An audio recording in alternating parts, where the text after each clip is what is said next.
Just indulging in a bit of basket making. Don't mind a bit of basket making myself. I find it's very therapeutic, especially in lockdown and other times of stress. Good for the arthritis, good for keeping the mind focused on things that matter.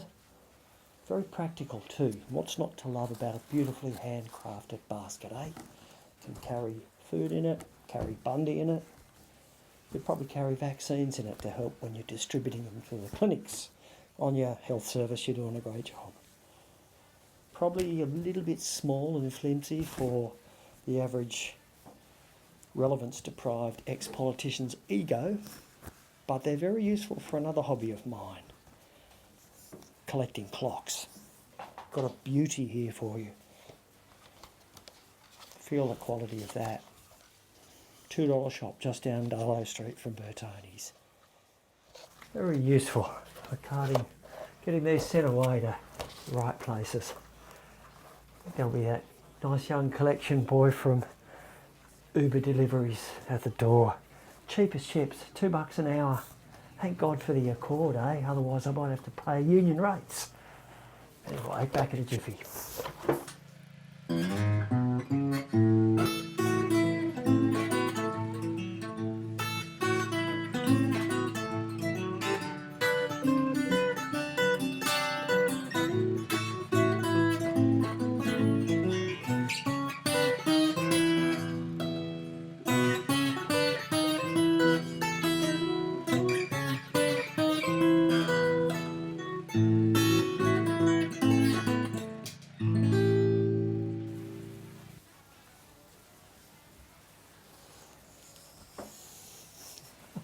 G'day, I'm Jack Robertson. I'm the Community Independent candidate for the Balmain Baludarri ward in the upcoming Inner West Council elections. Welcome to the Baludarri Basket Weavers podcast, episode 1. Now, I was launching this series of podcasts a wee bit earlier than I'd anticipated or hoped. The election is not till the 4th of December. That's still the best part of 3 months away. We have all got much more on our minds. Most people, most of us, including myself, aren't particularly engaged in local politics, even at the best of times.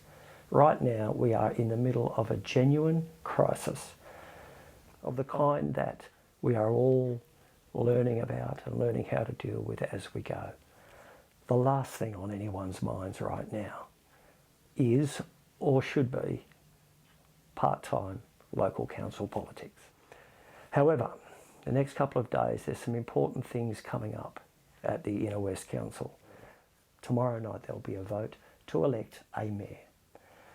I wanted to get this first podcast out there to say a few words about what's been happening as far as Mayor Darcy Byrne and his critics over the last 12 or 18 months, so that I can declare where I stand on some of this before there's any kind of outcome, to try and demonstrate that I am less concerned about who wins the mayoral election and more concerned, very concerned, about the shabbiness and the tackiness and the distraction of the last 18 months, because I think it's symptomatic of everything that's gone wrong with the Inner West Council in the last few years.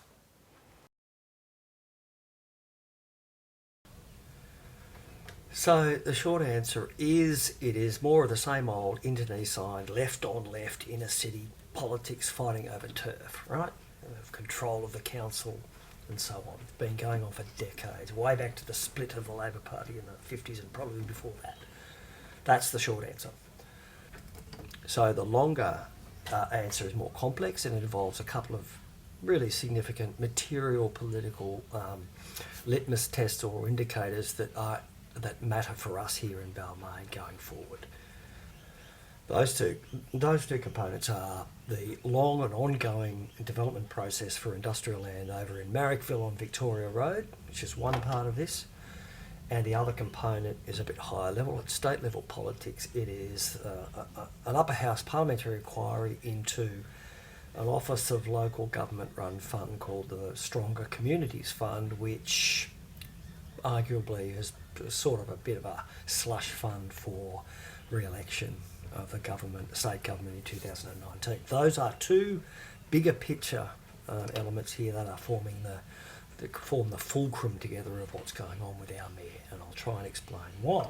And you'll notice that now I'm sitting in front of my computer. It's actually the next day, it's Tuesday today, because I spent a fair bit of last night trying to get to the bottom. I've followed it generally. I know broadly what has gone on, but the more you start delving into it, the more complex, and it also pivots a lot on online stuff and Facebook stuff and, you know, council minutes and endless kind of bullshit. Podcast where I say tomorrow night, it's actually tonight, and I do want to get this podcast out before the vote, because I really want to say it's not for me about who's going to end up as mayor. It's about, this is why what's happening with Darcy Byrne matters to us as a local ward, precisely because so much of what has happened here and why and how will impact what happens in our ward over the next 5 to 10 years, particularly with big developments like Bayside and WestConnex, Harbour Tunnel, Callum Park.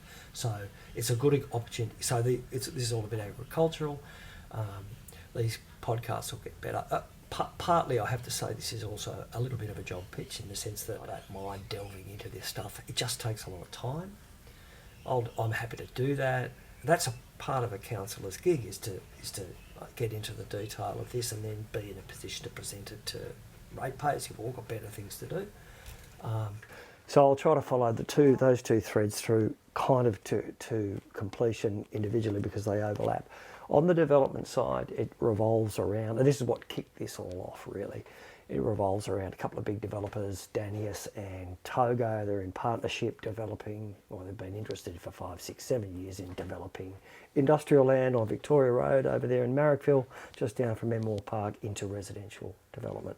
So over a long and convoluted process in the last half decade or so, they've bounced through council various proposals and then into state government sort of instruments.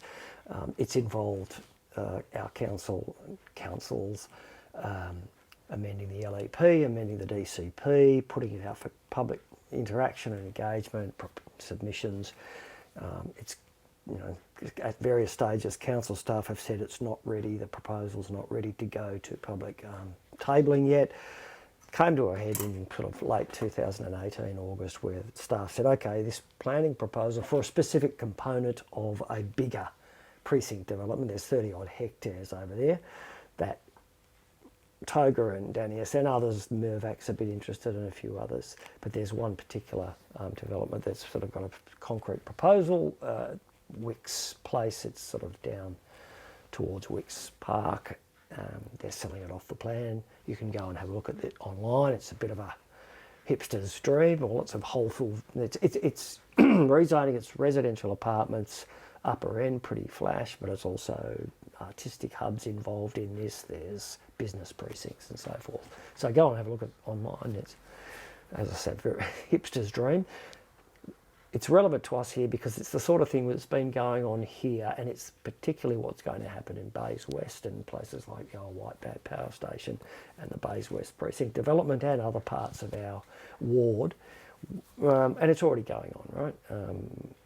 With, for example, Tim Collins' White Bay Brewing Company down there as well. There's changes to the tenancies down there. Some of the old, you know, the bike shops and so forth, they'll go. The pubs are sprucing up. It's gentrification is what it is. So the response to Marrickville, what's been going on there for some time, is a good indicator of the sorts of responses we're going to get from Council and the Greens and Labor and various others. It's worth looking at that. What kicked this particular stuff off is late 2018. Staff said, righto, this particular proposal is ready to be put on public presentation. There was a bit of argy-bargy at the meeting, but it was passed on a Labor majority. Following that, Councillor Lockie, who's an independent councillor, left-leaning independent councillor around Stanmore, made some posts on her Facebook page saying, oh, this is appalling, you know, it's rushed through. No, it's fine, that's legitimate. I think those posts are still up. But what happened was subsequently, and then another Councillor Greens, Councillor Hesse, I think made some posts saying, well, we opposed this and what have you. But Facebook being Facebook, a couple of people made some fairly defamatory comments to the effect, as far as I can tell, because they're gone now, that the Labor Party, the Labor councillors of Darcy Byrne were corrupt, developers, blah, blah, blah. This was complicated a bit by the fact that one of the consultants hired by Daniels is a bloke called David Tierney, who's been out and about, and he's a Labor Party guy, and he's sort of a consultant now, so he's been hired by Daniels to consult for them over this project. Okay, fine. I'll have a lot to say about development and these sorts of relationships. I've a little bit to do with that, not a huge amount, but I've seen enough of how this sort of thing works to know the pros and cons of it. If you're a lefty out there, I just ask you, do you like the Daintree Forest, the way Richo saved that when he was way back in the day? That was a good thing. Well, David Tierney was his chief of staff at the time. Did we all enjoy the Olympics? David Tierney was chief of staff to Michael Knight, and pretty instrumentally getting all the facilities built on time. I'm not here, perhaps understandably, two things. The Greens got their back up about this particular development. They have a fairly rigid and fairly sceptical approach to development, even though they say they're up for sustainable development. There's, you know, they rarely miss an opportunity to whine about developers and how evil they all are. Fair enough. So Councillor Lockie made this statement on Facebook, a couple of people jumped on board and said, bloody corrupt Labor. Councillor Byrne jumped on and said, oh, it's outrageous, and then Councillor Hesse piled in. Somehow, I don't really know and don't have the appetite for going back over old Facebook posts. The upshot of it was that Darcy Byrne, perhaps understandably, being a Labor Party, given Labor Party's recent history and the development rules now that are in place, he possibly overreacted and started demanding these defamatory posts be taken down. Now, I'm not sure of the timeline here. That was in August, right? And those posts stayed up. It was only in March of 2019, as far as I can tell, that he actually started to take formal action in the form of a letter of concern, which appeared, Councillor Lockie got it saying, take these posts down or the comments down. You're bringing the council into disrepute by suggesting they're corrupt, or I will sue you. Right, that's a reasonably common tactic, shot across the bows. Now this occurred. I'm just trying to keep it on the time because this stuff eats up time. On pretty much the same day or at the same time that Councillor Byrne then decided to table a motion in a council meeting saying pass a vote requiring both Councillor Lockie and Councillor Hesse to retract their comments or the defamatory comments on their side because they're bringing council into disrepute. Now that's the source, that's the main source of the complaints against Darcy Byrne. That was then subsequently a bit, as this evolved over the last 12 or 18 months. The Greens then went to the Civil and Administrative Tribunal, which is a kind of a big super ombudsman body to which you can take complaints, amongst many other things. You can take complaints about office holder procedures and ethics and that sort of thing without actually going to ICAC, say, or something like that. And it's administered through the Office of Local Government. In that council meeting, for that vote, Councillor Passis and Councillor Lockie and Councillor Hesse excused themselves, declared a non-pecuniary interest, excused themselves. At that point, Darcy Byrne should have done the same because obviously he was in the process of potentially, lining up legal action, which could be argued had a potential pecuniary interest to it, and certainly had a non-pecuniary interest in the sense that he was out to protect his reputation. That's the argument that the Greens and the Independents, John Stamlis, jumped on board at that stage, or maybe before then, and started to, push this through the CAT. This was complicated by a few things at the time. That's when lots of the difficulties with council staff, particularly Mike Deegan, the then GM, that started. I don't, again, know the specifics of the timeline. There were problems with, delays with the Dawn Fraser pool. If you, at some point, I can't even remember when, I could research it, but you'll remember Darcy Byrne then put the Auditor General onto that particular project, so the bad feeling from the staff side probably started a bit there. The whole thing started to kind of fracture, and the divisions that had always simmered away started to become exacerbated. That process has continued over the last 12 or 18 months. And it sort of, the tribunal went through their process. In about May, I think, they delivered their verdict. The Greens were hoping to get Darcy Byrne suspended. They didn't. Instead, the tribunal said, it is an ethics breach. You should have understood, the whole conflict of interest principle better. You've been around. We're going to dock your pay for 3 months. Significant. But we're not going to suspend you. That's where that sat. It was complicated. So that's that stream, right? And so that's the development side. That was the sort of the germination of where the specific action at the COT came out of that. Sensitivities over development at Marrickville. A couple of points on there. This is what makes this relevant for us here in Balmain. Firstly, as an aside, Tago, one of the developers over there, is the guys that did the old Nutrimedic site down at the end of Elliott Street there, right? So they did that one. Wind back the clock. So many of the same players involved here opposed that particular development, including Darcy Byrne and Jamie Parker, the MP, who was then a councillor in the Greens, got their back up and said, no, similar sort of thing that they're saying, some of them are saying in Marrickville, it's going to be terrible, it's got to look after, you'll exclude this. So it's that same sort of instinctive anti-development thing. Now, if you go down and have a look at I think they call it Harbourfront development opposite the council buildings there where Pellegrini's is. Actually, foreshore access is great. They're smart little apartments. They are providing lots of families with homes. Those families bring kids. That gives us more pull to get extra resources for schools and other public infrastructure, daycare centres. They've all got money. They spend it at coffee shops and small businesses. And it's not, as opposed to the old Nutrimedic site, which was very vacant for 15 years, right? Development doesn't have to be bad. And in fact, smart developers, particularly in areas like ours, don't want to make shit developments that nobody wants to buy because they want to make coin. So this is important for us because this is the process that will go ahead over the next 5 or 10 years down at White Bay Power Station, Roberts Street, that whole Bays West precinct proposal that's now on the table.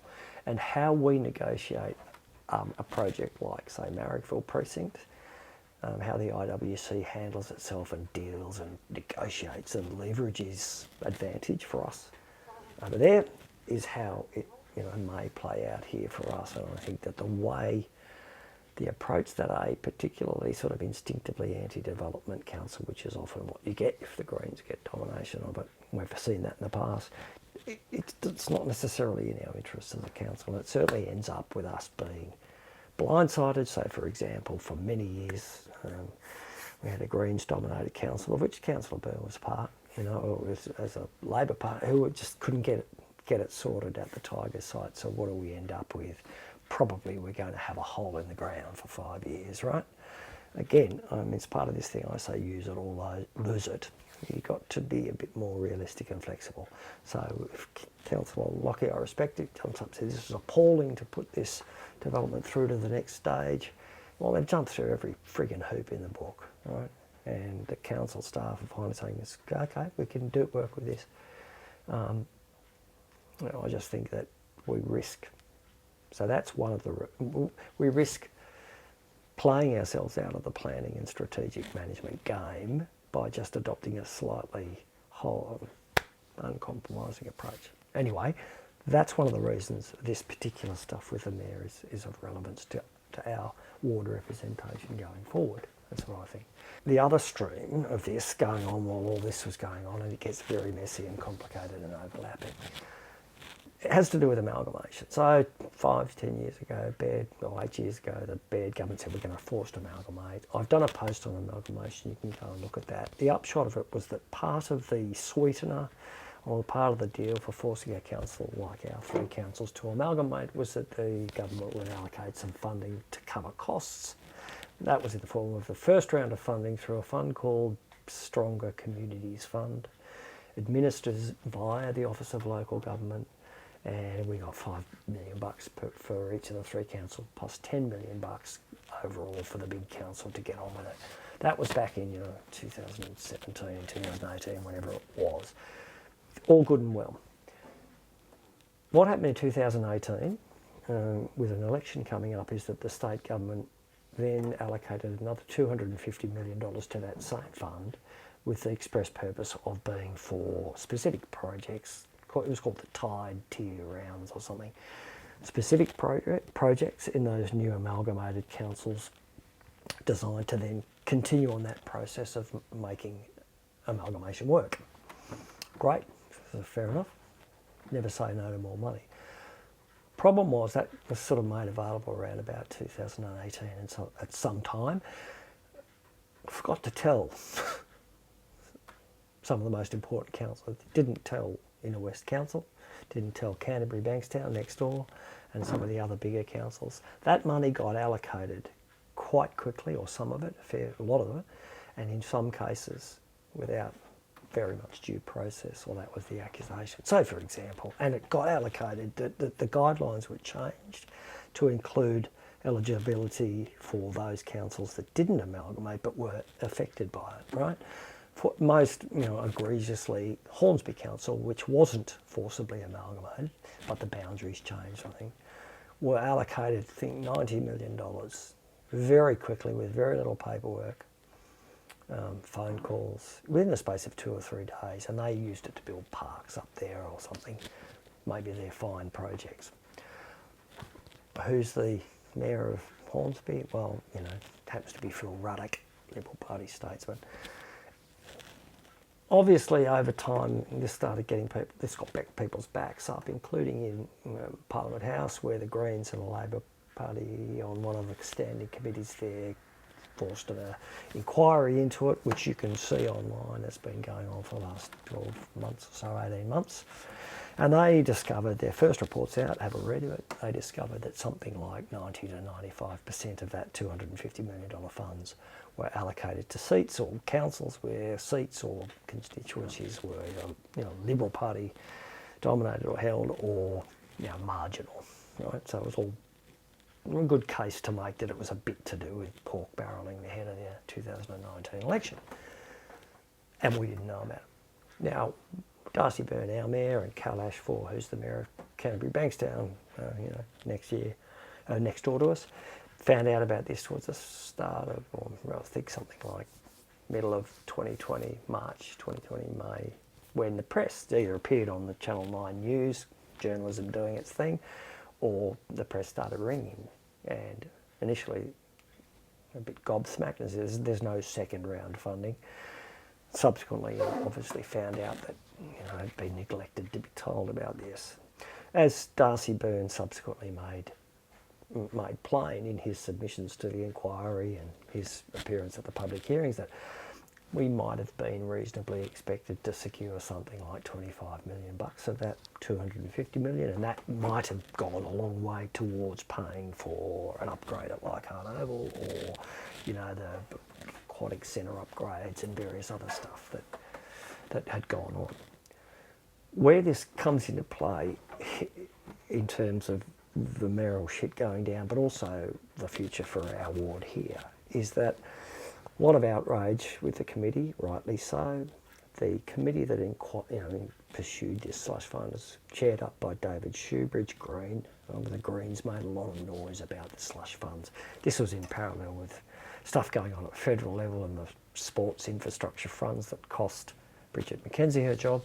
That was $100 million worth of public funds, supposedly pork barreled away.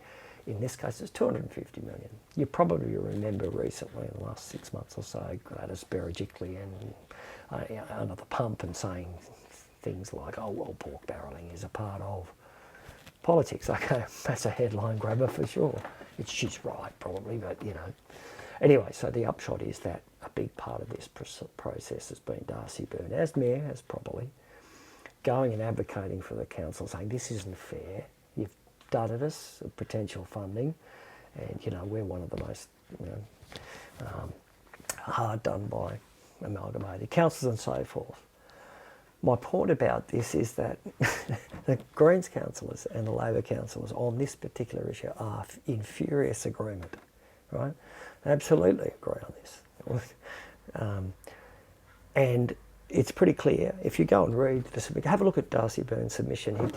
They attended the public meetings, 21st of September. It's all available online. He and Kalash stuck it up the committee and said this is unfair and the arguments are strong and it's two mayors doing what they ought to do. Forget about politics.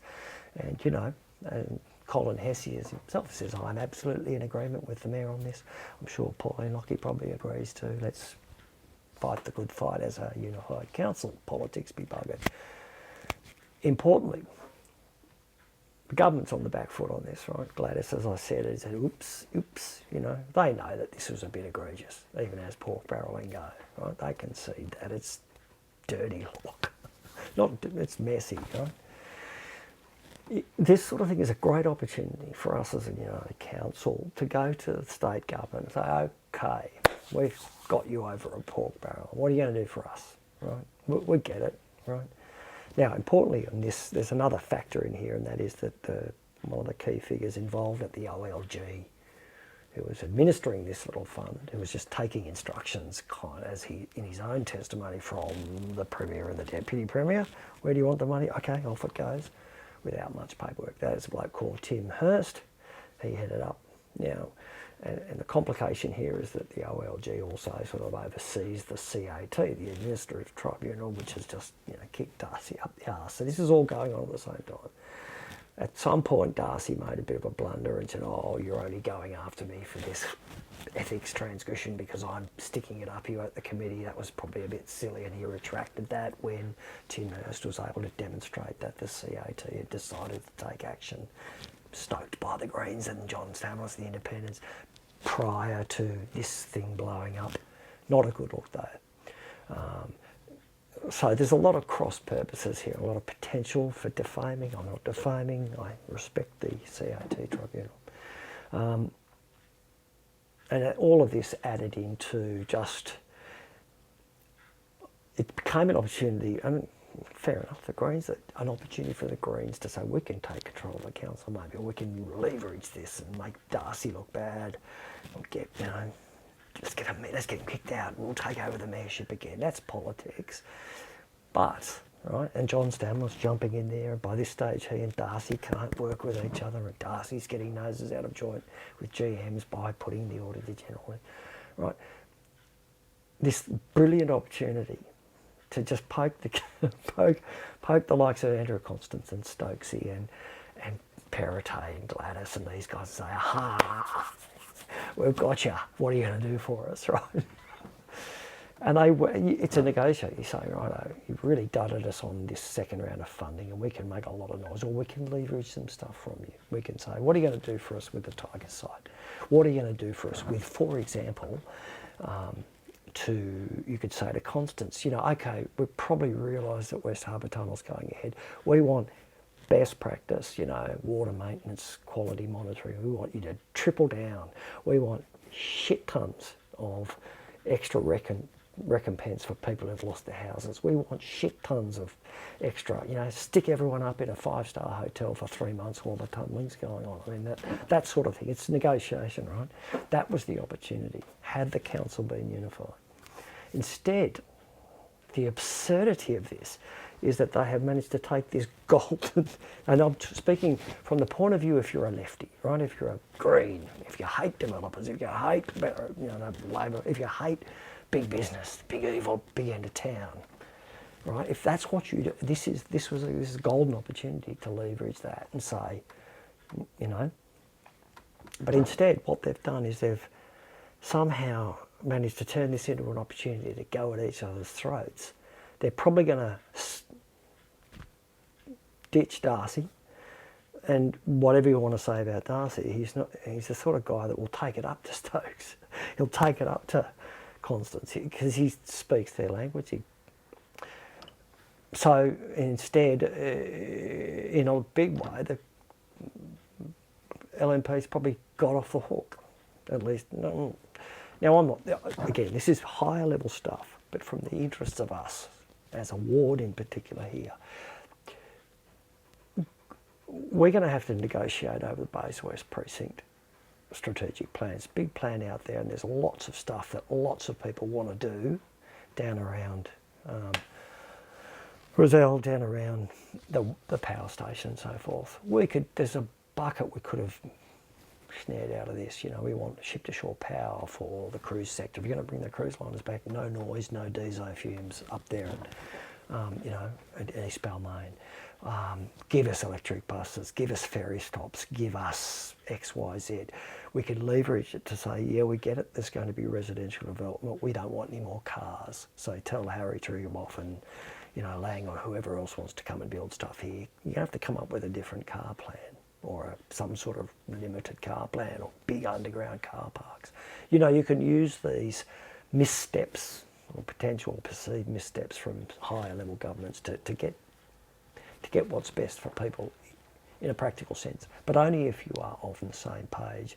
And instead it seems that, the Greens and the Labor Party and the independents that currently make up the IWC have missed that opportunity because they're still intent on scoring short-term political points. At least that's my reading of it, I suppose. So whatever happens tonight, I suspect probably that just going on the numbers, that the Greens and the Independents, having committed themselves so far, will turf Darcy. And then, but the point of this is that, we have to have another mayoral election in 3 months anyway, right? So the points that Darcy Burns have been making more recently as this crisis, the health crisis, has ramped up, are reasonably valid. And I think we've missed an opportunity here. And certainly having trying to get my head around this, I know this is convoluted and it's very lengthy and it's a bit messy and I've possibly got details wrong.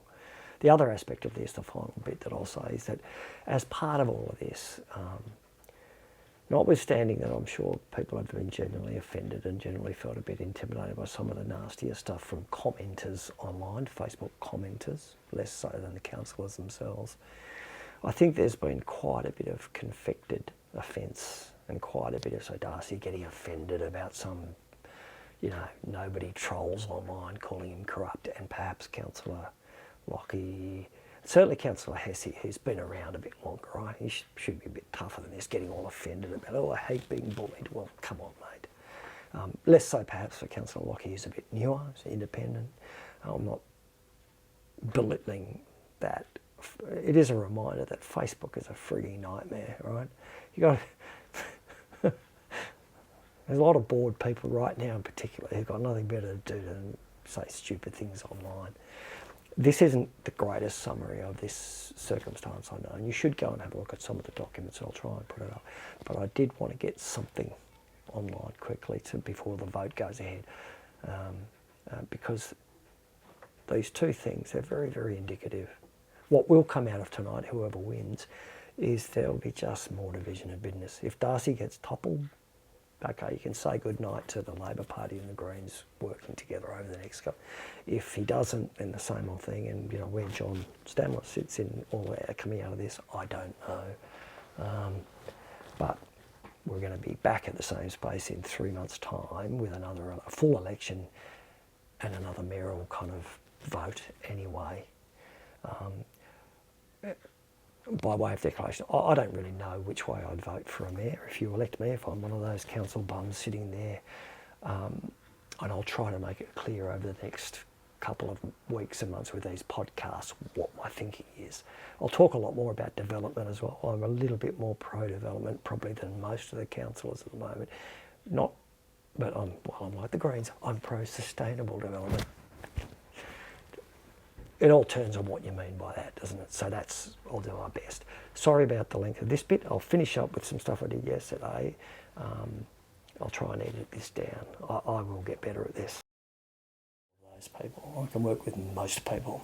You have to be a pretty hard-assed, uncompromising, nasty, vindictive, frightening, bullying zealot for me not to be able to find a way and a path into working with you.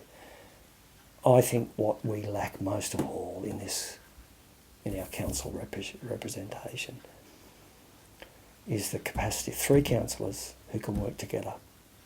There's 3 councillors, there's 4 candidates so far. The Liberal Party may put one up still. I can work with all those 3, Kobe, Darcy, John. Quite clearly those 3 can't work together. in my view. At least not as well as we need them to over the next 4 years. That's why I'm standing, right? Close by saying, this really is a bit of a unknown territory now, and we're all a bit anxious, we're all a bit uncertain.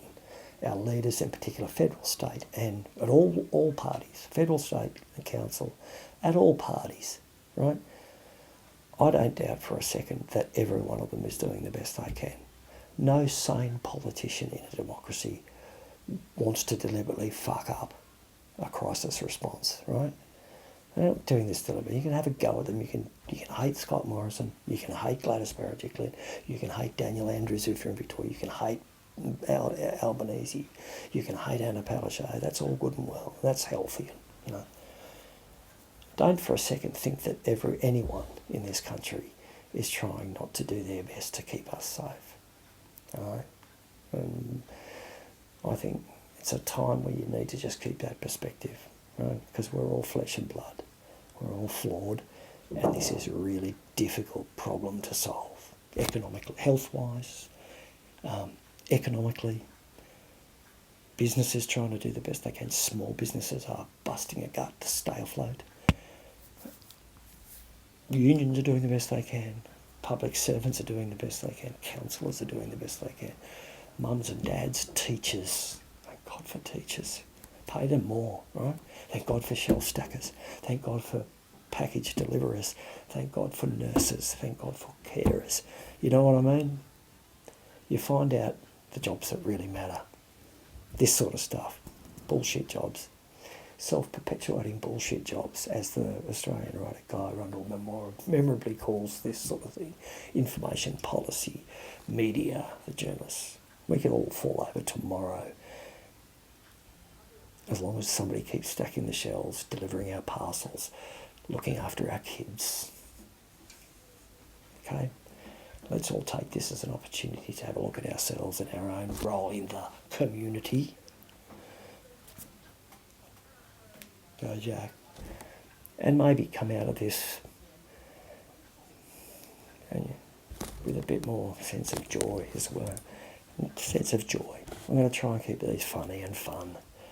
I'm not exactly the greatest comedian. I'm certainly not the greatest singer. I might write a few more songs. I've already got one out there just to mix it up. Thank you for watching, and I'll try and do another one soon. Cheers, everybody.